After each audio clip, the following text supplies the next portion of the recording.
Hey everybody, welcome back to another edition of Civil War Minutes. I'm your host James with Project Past. And if this is your first time tuning into a Project Past video, I welcome you and I hope you choose to stick around. Got a lot of good things on the way.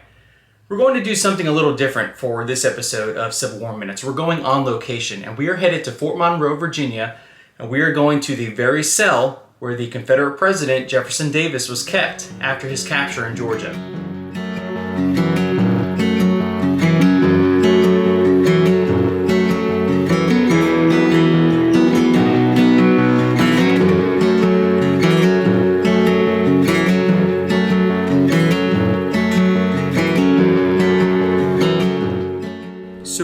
Inside the small museum here at Fort Monroe, and right in there is where Confederate President Jefferson Davis was kept upon his capture in Irwinville, Georgia on May 10th of 1865. And this is the very door, or gate I should say, that confined Jefferson Davis into this cell just past you on the camera here.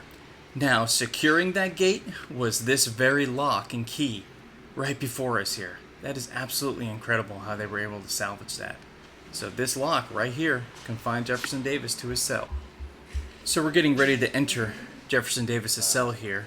And man, this is by far one of the most unique experiences I've had while doing this. And so he was confined in this very room. You can see he would have a bed here. I'm not sure if this is the original bed, but it's at least giving us a pretty good example here. He had a desk for letters and correspondence and things of that nature. And something that I found interesting was they decided to hang a giant American flag in Davis's cell. I'm not sure if it was just 1865's version of trolling, or if they just maybe wanted him to regret his decision for becoming the Confederate president, but I thought that was pretty interesting.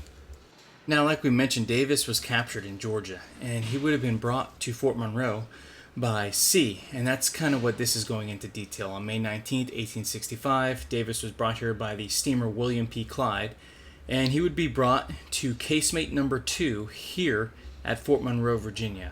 And that's where we're standing currently right now. Now, he would remain in this cell for 4.5 months before being moved to another one, but he would be in Fort Monroe for almost 2 years. Now, this is just detailing about the type of treatment that he would receive here. He was able to see his wife on a daily basis, but guards were not allowed to talk to him. Now, the federal government would charge Davis with 3 serious charges. One was the attempted assassination on President Lincoln, the second was treason, and the third was mistreatment of Union POWs. Now, he was never tried by the federal government, which I thought was interesting. And part of the reason for this was the federal government feared Davis would be able to prove that the secession of the southern states would be legal. So, he was never tried, and he was actually freed on bail in 1867. And actually, a lot of that money came from Northerners, which I thought was interesting as well. If you're interested in visiting Fort Monroe for yourself, it's located in Hampton, Virginia, right at the mouth of the Chesapeake Bay.